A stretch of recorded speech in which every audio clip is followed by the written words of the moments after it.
Welcome to another episode of Bleav Me. That's Brandon Lang. That's Kordell Stewart. I'm Joe Serralo. And this episode is, of course, brought to you by our proud sponsors at BetOnline. Head on over to betonline.ag. Use the promo code Bleav. That's BLEAV for your first time 50% welcome bonus. BetOnline will match any deposit between $50 and $1,000 up to 50% with that promo code Bleav over at betonline.ag. BetOnline, it's where the games begin.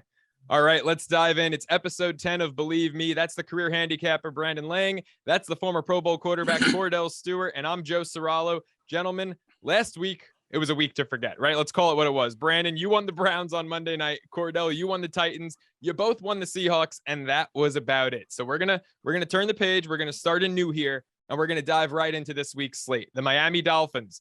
But Brandon, if I was going to win a game, the only game that mattered was the Cleveland Browns. You and Kordell went on and on and on and on and on, and Joe Burrows and on and on. Note to you two, going forward, if you can't protect the quarterback, you are not going to win. All right, let's go. All right, let's dive in. Game one, Dolphins, Bears in Chicago. After selling their whole defense, Roquan Smith, Robert Quinn gone from Chicago, the Dolphins are only 4.5-point favorites. Brandon, is this a fishy line to you? We're going to start with you on this one. The Dolphins seem like they should be bigger favorites. I'm a home dog guy. It doesn't make any sense, whatever this line. Josh Allen doesn't have the top quarterback rating anymore. Patrick Mahomes doesn't have the top quarterback rating anymore. Tua does. I ain't even try to pronounce his last name because it's been 6 years. I still can't pronounce his last name. Good luck with that, Kordell. You can have his last name there, my man. Oh, no. You see him whispering, right? Yeah, exactly. So, listen, obvious plays, Miami. The final score in the Dallas game, and you would just assume that Dallas blew them out. No, it was like a one-possession game and the fumble return, and they hung in there, and then it got out of hand. Home dogs are feisty in the NFL. I know the numbers support Miami. I can't pass up more than a field goal. Miami goes to Detroit. They're down 2 touchdowns. Detroit's got no defense. At least the Bears have showed up and been competitive at home this year. I'm going to take the Bears at home plus the points. Kordell, what do you think about this one, man? Can the Dolphins win it by 5 or more? They're 3-1 against the spread this year following a win. They're going to keep the good times rolling.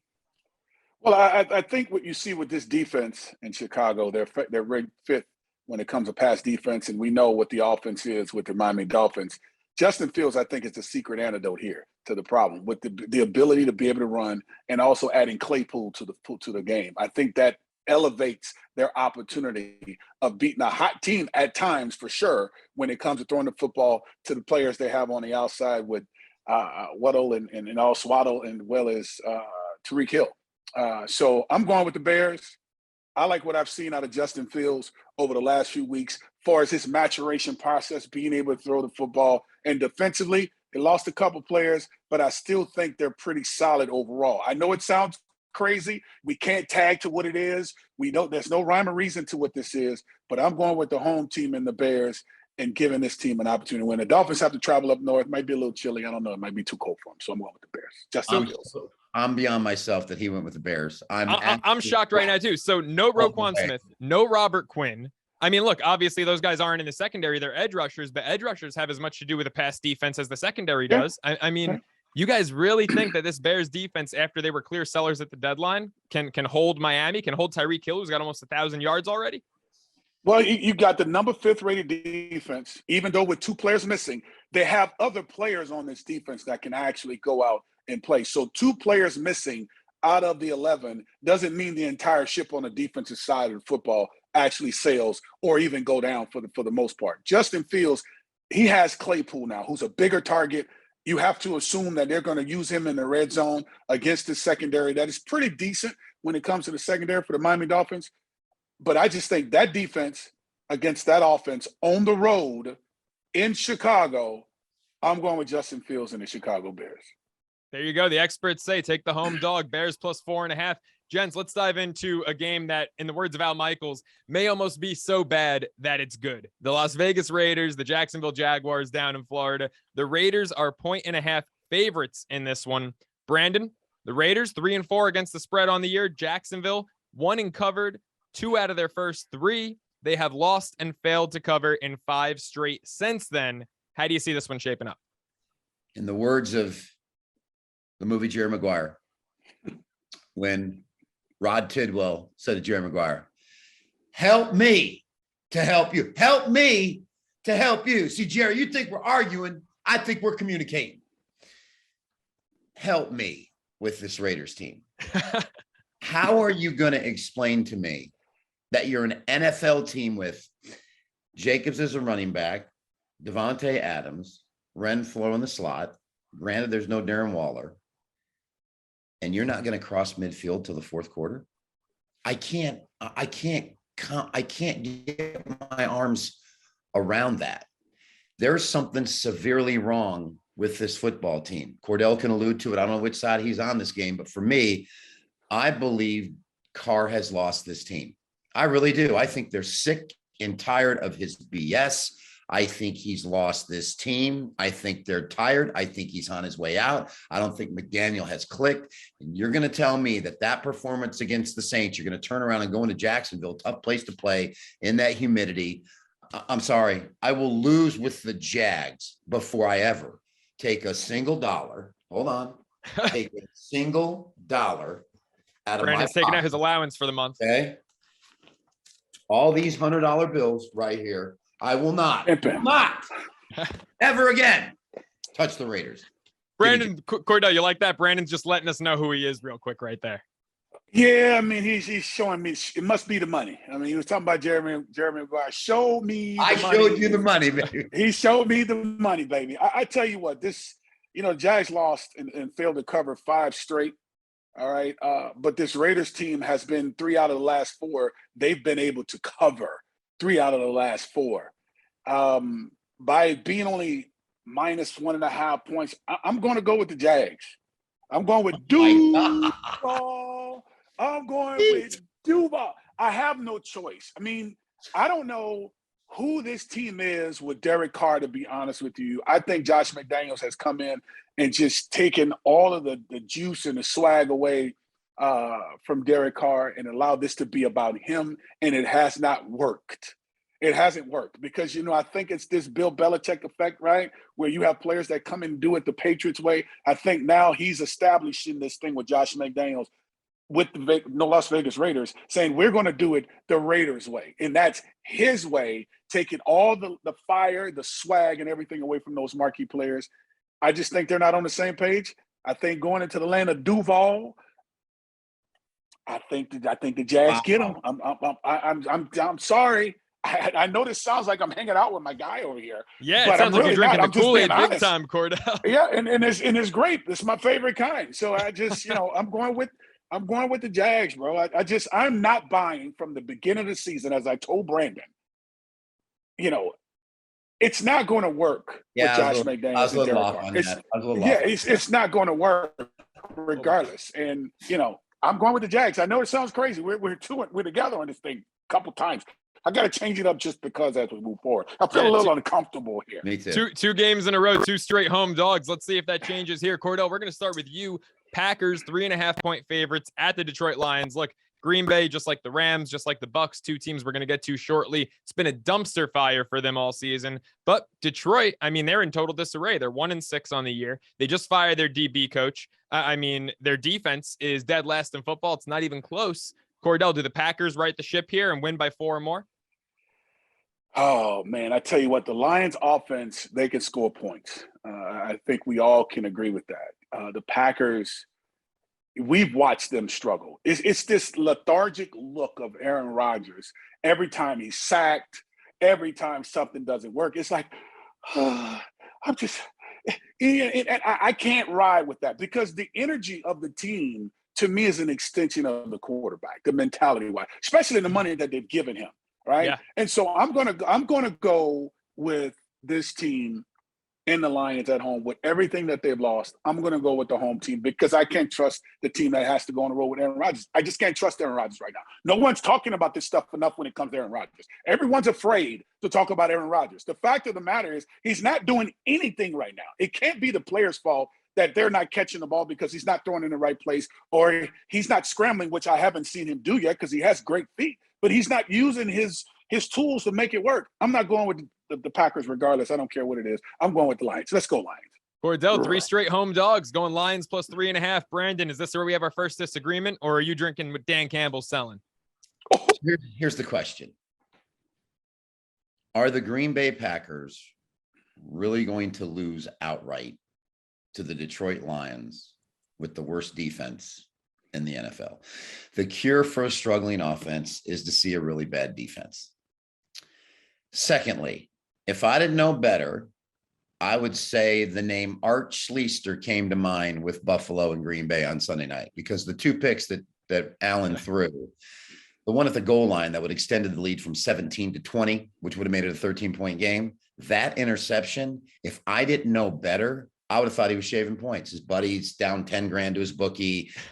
Like, I'll make sure we win by 10. I'll do something shady. Both those interceptions, and Kordell, you were a quarterback. There wasn't a receiver anywhere around when he threw both picks, especially the one at the goal line. What Green Bay showed me is they fought. They should have lost that game by 4 touchdowns, and they fought and they fought hard. I know Detroit 7-0 against the spread as a divisional home dog. I get it. Kordell says he can't trust Green Bay. They blew a 14-0 lead, the Lions defense did last week, and lost by 4. I'm going to buy the half point. I'm going to lay 3 with Green Bay, and you watch the Packers win the game by 4 or more. Brandon, I think that's the winning recipe right there, man. I'm sold. In fact, after hearing that, this is the game I love the most this week, because this is not a great board this week, but I think Green Bay riding the ship against the Detroit defense that's in disarray. Aubrey Pleasant, the DB coach, is out the door. I think all the points that you just laid out are on the money. Kordell, I'm sorry. I've been going with you a lot, Kordell. I'm going to go with Brandon on this one. You've been winning too. I've been winning a lot with you, Kordell. That's very true. Gentlemen, the next game should have been our game of the week. Bengals. Brandon, no living in the past on this show. Come on. Next game should have been the game of the week. Rams, Bucks in Tampa. I mean, these were the 2 teams preseason that I said it was going to come down to win the NFC. Now it's like, will either of them make the playoffs? The Tampa Bay Bucks, 3-point favorites at home. Brandon, back to you to start this one. Who do you like here? I'm going to give you one name right here. Shaq Barrett. Prior to Shaq Barrett going out in the game against the Ravens were in trouble. As soon as Shaq Barrett went out, the Ravens ran the ball right down their throat, and it was game over. All you saw was White getting his butt chewed by Gary Coleman. Oh, I'm sorry, Todd Bowles. Just getting his butt chewed all day long in the second half. This Tampa Bay team is in trouble. It starts with Todd Bowles. It goes to Brady. It goes to banged up offensive line. It goes to Evans dropping balls. They are in complete disarray. The Rams 8-1 against the spread in this series, 4-0 when coming off a team playing a Thursday home game. I'm all in on the Rams here. I just think this Tampa Bay team is done. Brady should have stayed, retired, and saved his marriage. Instead, he's going to be dating strippers out here in Vegas with me. I'm going to go with the Rams. My gosh. Kordell, who do you like, man? Bucks -3 at home, or do the Rams go out there after getting embarrassed by San Francisco and get back in the win column, get to 500? He said Tom Brady and strippers. That's a hell of a conversation. My goodness. I tell you what, right now he's 1-3 against Stafford. All right, they 0-4 at home this season. I just think right now this team is in too much disarray. I can't trust Tom Brady to save him, considering all the personal issues that he does have. But I've seen worse. Okay, I've seen worse. I think this is the time he gets off the snide. I think this man comes back with a vengeance. Did you see his Nordstrom commercial when he had the guy come outside and give him his Tom Brady gear to let everyone know that, he's still the man? The guy comes outside and delivers while the store is closed. I'm going Tom Brady because he delivers. He gets it done. I say he and Mike Evans rekindle this issue that they have when it comes to getting the football down the football field. I think this defense finds a way to get it done. We've talked about the head coach and how this team is not responding properly. I'm still going to go with Tom Brady. I'm not going to leave him quite yet. I'm going to stick with it. They're going to get their first dub at the crib. They're 0-4 right now. He's 1-3 against Stafford. I think he gets his first dub against this football team called the LA Rams because they're not playing that good darn selves. But I'm going with Tom Brady. You didn't see the tweet? You didn't see the tweet by Evans? I didn't see Evans tweeted 1 hour ago, I need Johnny Manziel. So good luck with that. Is that what he said? Well, we know how far that's going. No. Brandon, don't be giving out fake news here on this show now. Jeez, that is believable the way things have been going with Brady this year. Look, Tampa Bay, 0-3 straight up and against the spread against the Rams in the Tom Brady era. This year, 0-4 at home against the number. Brady in his last 4 against Stafford, just 1-3 head-to-head. Brandon, I'm with you twice in a row, man. Kordell, I don't know. Maybe this isn't your week. I'm with Brandon. I'm with the Rams. Joe, no. You know what? It's not. Hold on. Let's spend the 20 cents. Let's spend the 20 cents. Buy that half point. Take the Rams up to +3.5. So let's make sure we're validated with that. Buy the half point. Get the Rams +3.5 -130. There you go. I might just feel frisky and take a money line, Brandon. That's how confident I am in not so much the Rams' capabilities, but how bad the Tampa Bay Bucks are.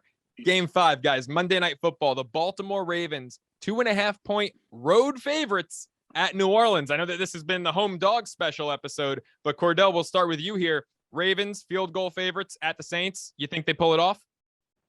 Well, but considering that they have a future Hall of Famer in the field goal kicking department, if that's the case, I'm riding with them, right? I think Lamar Jackson goes on the road against a defense, even with my man on the other side of the football, Honey Badger. They really aren't playing good football. The Saints, Alvin Kamara is kind of the star on this football team right now. But he's really sticking out like a sore thumb. Tyrann Mathieu, he picked up a fumble or a tip drill ball that went in the air and took it back to the house. I think this team is too much, especially starting with the quarterback position, for us being able to keep him in the pocket. If they end up spying on him, that means there's going to be some one-on-one coverages on the outside. I think the tight end, where he loves to throw the football, end up becoming a big piece in this game. Who's going to cover him? Who's going to stop him from running? All of that great stuff.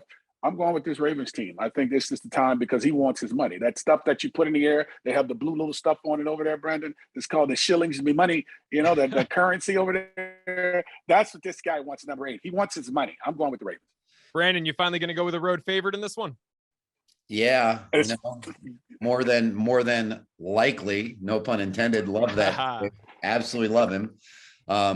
This is a good spot for the Ravens. 7-1 against the spread on Monday night, 5-1 against the spread, coming off away game with an away game. More importantly, you got a Saints team 0-7 against the number, last 7 games as a non-division home dog of 3 or more points. They're 1-9 against the spread at home versus the AFC North. And their last 5 games on Monday Night Football, the Saints 0-5 against the number. Ladies and gentlemen, the Saints do not come marching in. Give me the Ravens. Doesn't get easier than that. I mean, New Orleans on Monday night hasn't showed up. I love Baltimore in this spot. I'm shocked at how close this line is. Gents, I'm with you 100%. And let's get to that game of the week. Kansas City hosting Tennessee, and we've got a massive line. The Chiefs are 12.5-point favorites. Andy Reid, the best in the business in NFL history, coming off a bye week, 21-3 straight up after a bye in his head coaching career. Kordell, we're going to start with you here. Can the Chiefs win this one by 2 touchdowns, or do the Titans at least keep it close in prime time?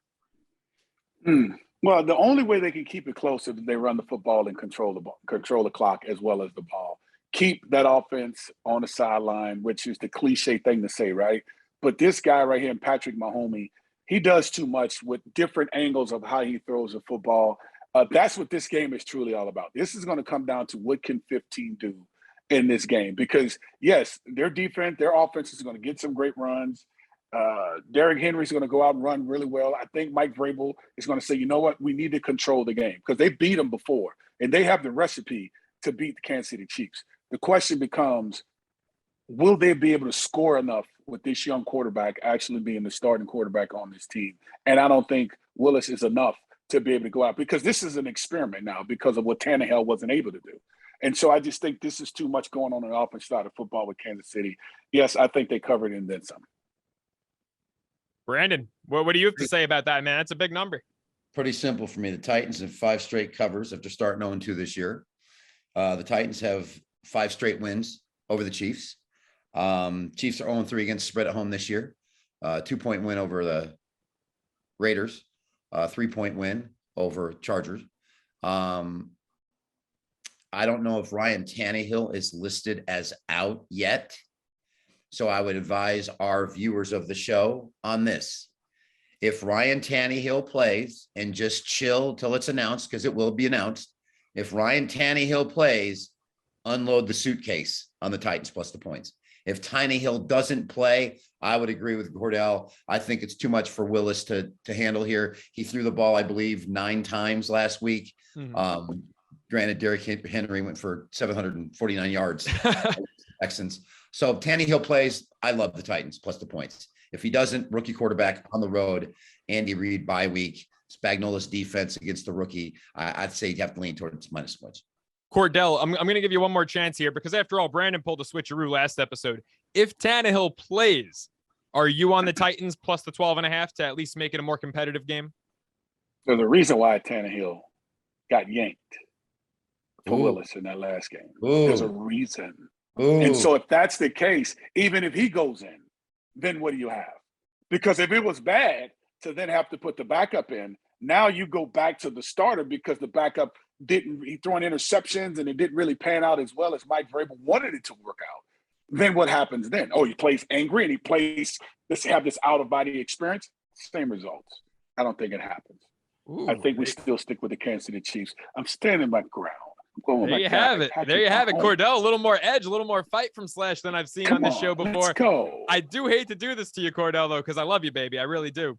But I'm going to go with Brandon again. I just think 12.5 is a ridiculous number. Hey, it's a let ridiculous me tell you something. Number. Well, the last time you both went against me, what happened? Keep it up. You're going to learn. I can't remember the last time I went against you, Kordell. I've been riding your hot hand, baby. Hey, we got time for one more bonus game each. So instead of Bleav Me, surprise me. Brandon, we'll start with you on this one. The LSU Tigers at home plus the 12 over the Alabama Crimson Tide. I'm going to keep telling you time and time again, this isn't the same Alabama team.